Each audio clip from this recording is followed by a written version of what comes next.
There's more to imagine when you listen, so let your imagination soar with Audible. Audible has audio titles from every genre that will inspire you to imagine new worlds, possibilities, and ways of thinking. As an Audible member, you get to choose one title a month to keep from their entire catalog. Enjoy an exciting reawakening of a beloved classic with the Audible original, David Copperfield by Charles Dickens, produced by Academy Award-winning director Sam Mendes, starring Ncuti Gatwa, Helena Bonham Carter, and Theo James. This adaptation breathes new life into a familiar tale. New members can try Audible free for 30 days. Visit audible.com/imagine or text IMAGINE to 500-500. That's audible.com/imagine or text IMAGINE to 500-500. Welcome to Money for the Rest of Us, a personal finance show on money, how it works, how to invest it, and how to live without worrying about it. I'm your host, David Stein, and today is episode 60. It's titled, Are You Hoarding or Investing? I am back in Idaho after traveling in Scandinavia, in Norway and Sweden for 3 weeks. It was an incredible trip. I learned a lot. Over the next few episodes, I'm sure I'll reference some of the things I learned. This particular episode, I want to talk about hoarding versus investing. And hoarding often has perhaps a negative connotation, but the reality is we all hoard and we all invest. But it's important to understand the dynamics between the two. Before we get into the topic, I wanted to make an announcement. As you know, about 6 months ago, I launched a premium membership site called the Money for the Rest of Us Hub. It was a place for those listeners and others that wanted to dig into the topics that we discussed on this podcast in more detail and to really better understand what investment conditions were so they could adjust their portfolios based on the current market environment. The hub has gone well, but one of the things as I was traveling, I had an experience that I got an email from a new hub member, and it was a heartfelt email, but she'd only been a member for just really a couple weeks, and she asked to cancel. And I have to admit, I really had always not liked getting fired. And it seems completely silly, but when I was an investment advisor, that was the worst. When a client, and many of these clients would pay $50,000, $100,000, and they'd fire me, and I'd feel awful, even though it wasn't necessarily anything I had done. Things change, circumstances change, but she wanted to cancel, and it'd only been a couple weeks, so I went ahead and refunded the money. But then I asked her, what was not there for you? What could I have done differently in terms of the hub? And she said that, she discussed her situation. She was sort of a perfect candidate. We were very much aligned in terms of our investment philosophy. But she said, as she saw all the content on there, all the videos and audio lessons, she felt overwhelmed. And that really got me thinking that 6 months in, there is a lot of content on the hub. And I realized I need a little more formal process for bringing on new members to the hub, to orient what's there, to really to structure kind of an introductory course on the way that I view the world, how the hub can be helpful. And as a result, that's going to take some time to put together. And so the hub will continue to go on for existing members, but I'll be closing the hub for new members as of the end of June 2015. So if it's still June and it's still 2015, I'm going to be closing the hub as July 1st. It's closed, and it'll be closed for a couple months as I, rework the website, but come up with a more structured process for bringing on new members. And then in the future, it'll just be done in more of a batch type process, because I want it to be more of a mentoring type situation. So we'll be launching webcasts so that you can interact with me live and things of that sort. But I just wanted to make that announcement. So June 30th is the last day for new members for a time. So if you've been kind of on the fence and you wanted to give it a try, go ahead and sign up. It's at moneyfortherestofus.hub.com. Now back to hoarding versus investing. When I travel to a new country, I'm always looking for things that just didn't seem that just sort of stand out. That this is different. This is not my typical experience, and I'm looking for things that just don't fit the pattern. And for example, in both Norway and Sweden, as you go around, they're very, very diverse countries in terms of the populace, and that was surprising to me. In terms of, I thought where I live, there's a lot of Swedes or Swedes that emigrated here 100 or so years ago, and so I'm thinking that both these countries are going to be blonde hair, blue-eyed predominantly. Now, that's probably completely ignorant of me, and I just didn't know. And so it was a very, very diverse country. It was there in Norway on Constitution Day, their Independence Day. Great parade, very, very diverse countries. But in front of the stores, there are typically women that are from Eastern Europe, from Romania, primarily from Romania, in Bulgaria. And they're begging. And it's common to see beggars throughout the world. But what struck me as different here is there was a sense of order there, in the sense that there was always one person in front of the store. There wasn't two, and they weren't sort of mid-street. They were just sort of almost stationed there. And they all had many of them had the same colored cup. They were carrying the same type of bag. They were almost on the same type of chair, and there was a sense of regularity to it that when I've seen beggars and those asking for help in other areas, it was much more random. And apparently, so that's something that stood out to me, and it's something that the Swedes and the Norwegians are struggling with as some of the Eastern Bloc has become part of the European Union. What to do about all of these. Many of them were Romanis that were there, and there's some controversy whether these women are being controlled. In other words, they're being conscripted into this, and their visas have been taken away. They've come in on a travel visa, and whoever their bosses are have taken away their visas, and they're somewhat stuck. And because there seems to be some type of controlling aspect to it. But the point is, there was a sense of something that didn't fit my typical pattern as I've seen beggars throughout the world. The same thing occurred when I looked at the forest. Sweden has a lot of spruce and pine forests. In fact, I think Sweden is the most forested country than any in Europe, other than Russia, which I guess Russia is not in Europe. So as you look at it and you look closer at the forest, you realize that there's a sense they're quite orderly. They're not a typical forest in terms of, when I look at forest here in Idaho, which we have a lot of pine forest there, the trees are haphazardly, they're clumped together, they're all fighting for air and light. But these forests, they were spread apart evenly. In other words, they were managed. They were managed forests. These were tree farms. And the Swedish Forest Agency says 50% of the nation's forests are owned by families. So half the forests in the country are owned by families. And most of those family forests are owned by women. And this is and the last night we were in Sweden, we stayed with a couple that was from the Netherlands. We rented a house, and they offered to make dinner for us and breakfast. So we had dinner with them and got to talking about these forests. And what's interesting is the typical tree that is kept on these tree farms is there 50 to 75 years. And then they're harvested.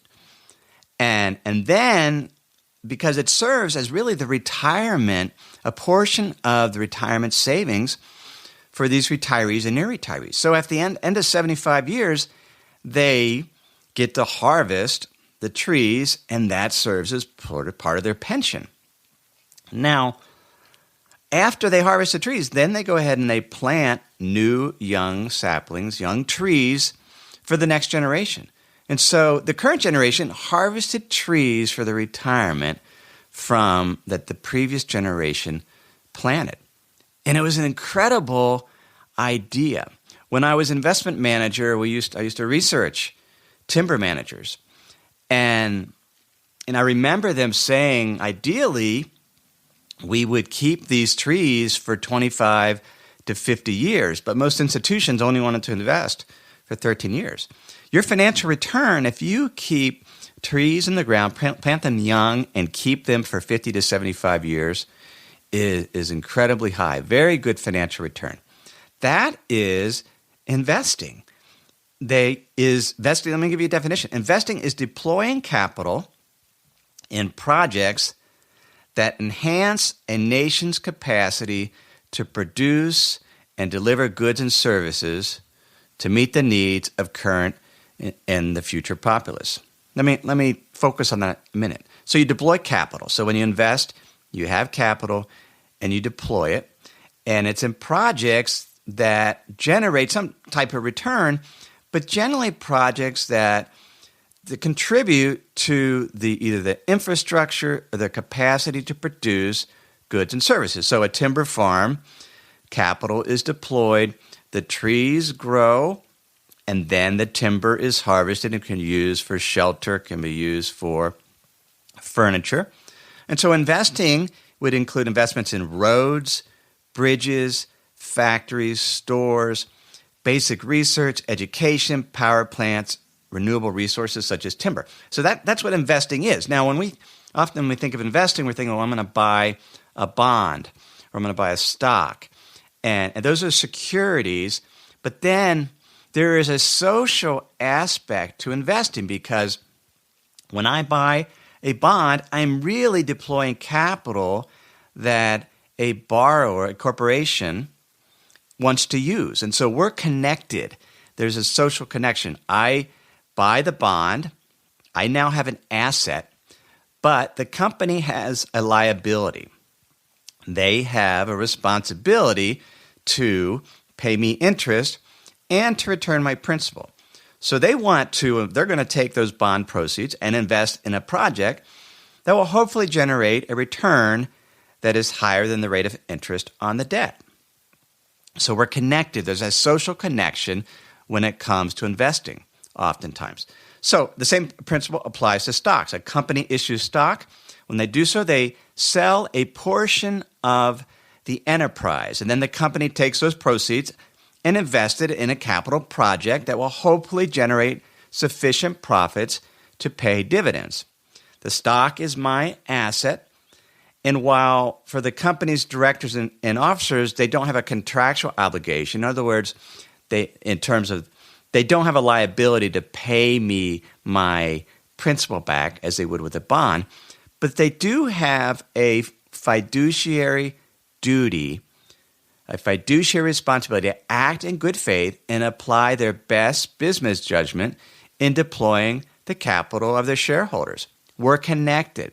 And so this investing is deploying capital to produce either the capacity to produce in the future or goods and services or currently. And that is an important aspect, because as populations grow, we need more food, we need more shelter to meet those needs. Now, Jerry, one of our listeners, asked a number of years ago, a few weeks ago, to address this idea of population growing and resource constraints, and is it possible to have a growing economy or a viable economy without growth? And that's a topic for a future episode. But we need to remember, investing is deploying capital that does increase a nation's capacity to produce, and it can include infrastructure and things of that sort. What's hoarding? Hoarding is different. Hoarding means to hide something away, either for a future productive use or in hopes it will increase in value. I guess that could be and or. And so when we talk about items hoarded for future productive use, that could be food. We have some food storage. We're hoarding away like little squirrels some food for in case something catastrophic happens. And I've talked about this in the past episodes, the importance of having some type of reserve, some type of buffer. We have food stored away. We have fabric stored away. My Lapril likes to sew, and she likes fabric. Fabric can be hoarded for future clothes.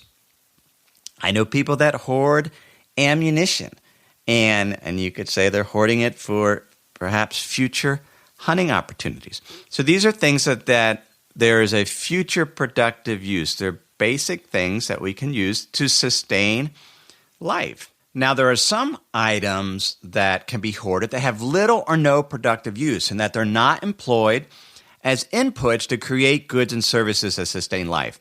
And items in this category include what we talked about last week, gold. Gold can be hoarded, but it's not really used to create anything as an input other than perhaps jewelry. Precious gems can be hoarded in the same way. The digital currency, Bitcoin, is, well, theoretically can be used to purchase things as a form of money, is primarily being hoarded. It's being hoarded tremendously. I just read a book called Digital Gold by Nathaniel Poppers, I believe the author's name, and he talked about the early days of Bitcoin, and it was really, really eye-opening. But much of Bitcoin it's being hoarded. In fact, there's almost a desire from some hoarders of Bitcoin that it not be spent, because if Bitcoin is spent on real goods and services, many of those companies go ahead and turn around and convert the Bitcoin back to dollar, and so it puts pressure on the price or the value of Bitcoin. Let me pause here to share some words from this week's sponsors. Knowing where our money's going and how it's being spent helps us feel more at peace. Monarch Money is a top-rated all-in-one personal finance app. It gives you a comprehensive view of all your accounts, investments, transactions, and more. You create custom budgets like we do, can track your progress toward financial goals, and collaborate with your partner. And now get an extended 30-day free trial when you go to monarchmoney.com/David. Monarch is the most customizable budgeting app. You can change the layout of your dashboard, and I have done that. You can toggle between light and dark mode. I haven't done that. But you can set up automatic rules for transactions, so you're not having to fix it each and every time. And best of all, Monarch never sells your data to third parties or shows you ads. After trying Monarch myself, I understand why it's a top-rated personal finance app. And right now, listeners of this show will get an extended 30-day free trial when you go to monarchmoney.com/David. That's monarchmoney.com/David for your extended 30-day free trial. Sometimes it's just nice to sit back, relax, maybe even take a nap. That's not what you want your money to be doing. You want it to be working hard for you, earning interest, generating returns. That's where the Betterment Automated Investing and Savings app can help. Betterment's technology gives you advanced tools that are built to help you maximize returns. They have diversified portfolios of low-cost ETFs that have been constructed by experts, high-yield cash accounts where your money can earn 11 times the national average, and automated investing technology like automated rebalancing.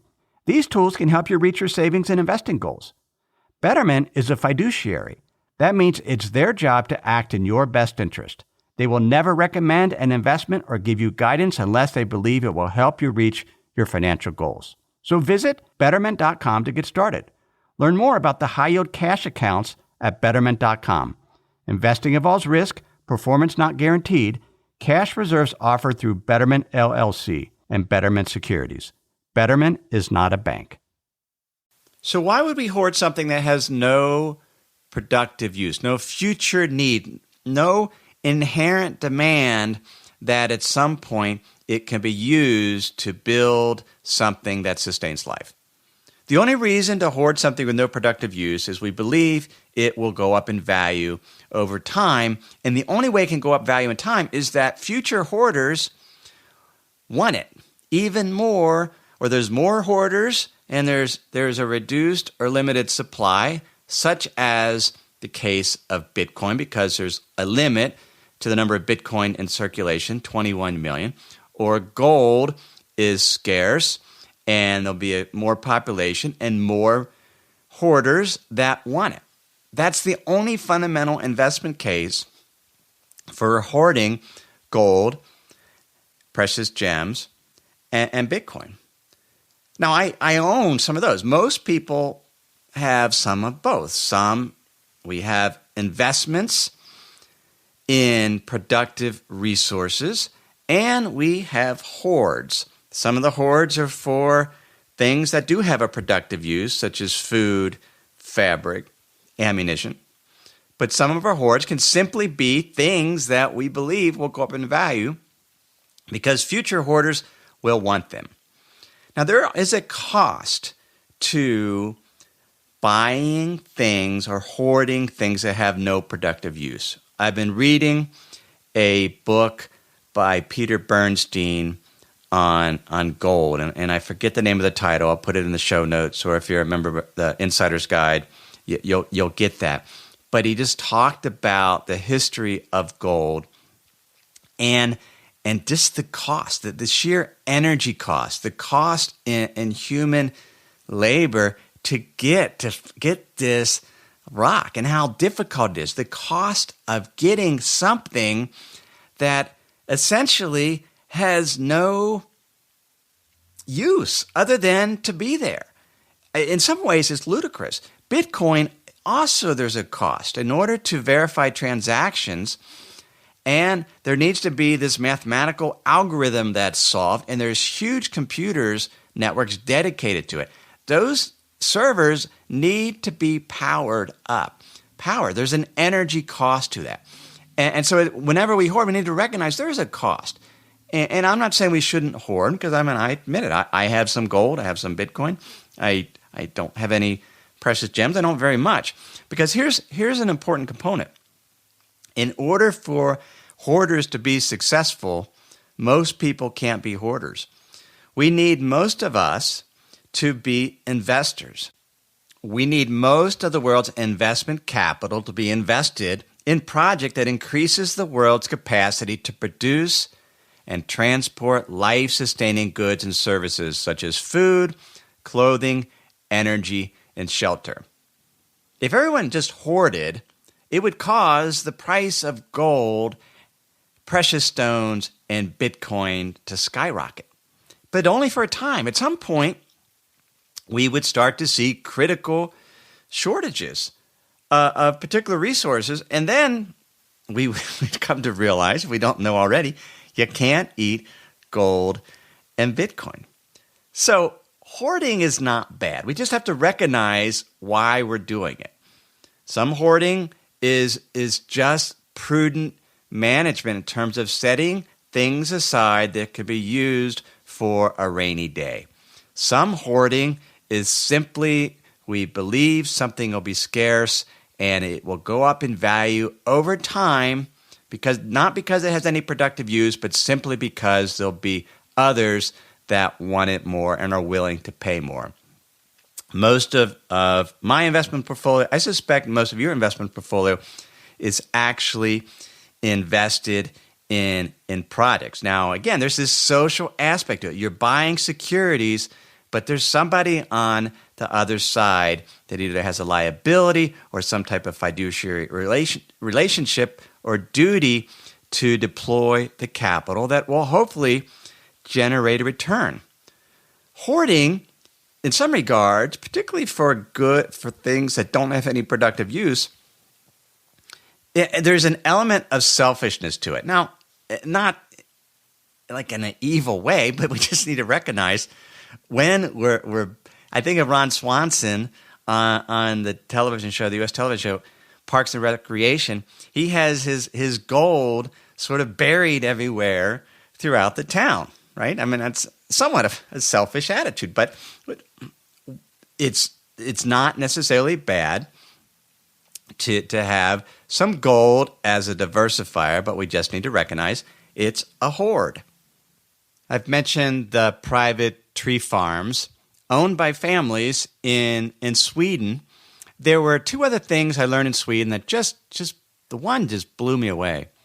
And it was an experience I had with my son, Camden. We were near the Royal Palace in Stockholm, and there was a crowd gathering because the military was dressed in ceremonial uniforms, and we thought there was going to be a changing the guard. And a gentleman came up, an official, and said to a group of us, do you want to go into the courtyard to watch this ceremony? Because it turns out that the president of India, Pranab Kumar Mukherjee, and I probably mispronounced that, was going to be welcomed, a state visit, was going to meet the king, Carl XVI Gustav, and the queen, and other royalty.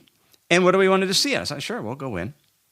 So we walked into this courtyard, and there was no metal detectors. There was no real, nothing. We complete strangers walking into this courtyard. And there was a blue carpet on the ground, and the military was there. I guess the Royal Guards maybe. And I'm showing my ignorance of Sweden. A band playing. There was royalty in a receiving line on the other side of the courtyard.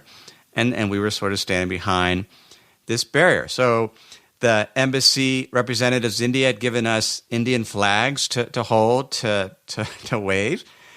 And so we didn't know what to expect. So this horses come in, a royal carriage, and the king and the president of India are sitting there, and they stop this carriage literally 4 feet from us, maybe 5. And then they get out. I mean, it's right there. And what was so amazing about it was the complete level of trust that they had in an age where we are so hyper-vigilant about security, about fears of terrorism. There is the president of the second largest country in the world and the king of a very prosperous country getting out in an open carriage 4 feet from my son and I, and completely trusting. And it never would have happened in the U.S., just never would have happened in the U.S. So that was amazing. The other experience that I had that I wasn't aware of, as I mentioned the dinner I had with this couple from the Netherlands, there's a concept in Sweden, and I'm going to mispronounce this word also. It's called allemansratten, and it means every man's right. And it's a freedom granted by the Constitution of Sweden that everyone has access to nature in accordance to this term allemansratten, which basically means you can go anywhere in the country on private land and camp. You can walk and hike through. You can gather berries. You can gather mushrooms. You can use the land. Now, it's in talking to this couple, it's polite to ask permission, but it's not illegal to go on to private land and gather berries, to gather mushrooms, to camp for a couple days. And that also doesn't happen in the U.S. and many other countries. We're so obsessed with private property rights. But here is this freedom to roam is what it's called. And it's an incredibly powerful principle. But it's also a principle that can be abused. The family we were staying with said what's happening is there are organized, essentially gatherers coming from Eastern Europe. They come over the border and they go in and they could take advantage of this freedom to roam, and they're harvesting many of the berries and mushrooms. And so, in a word, they're hoarding, right? The spirit of freedom to roam is to take what you use or need in the current moment and leave the remainder for everyone else. But it was an intriguing concept. So that's a couple of experiences I had on this trip. Very, very eye-opening. Beautiful, beautiful countries. But that is investing versus hoarding. This is episode 60. Any questions, you can email me, jd@jdavidstein.com. You can get show notes for this episode at moneyfortherestofus.net. That's also where I'll post a picture. You can see me and my son standing there as the King of Sweden and the President of India come walking by. So that's moneyfortherestofus.net. It's also, you can sign up for an Insider's Guide, and I'll email those show notes to you. I'm also doing something different with the Insider's Guide.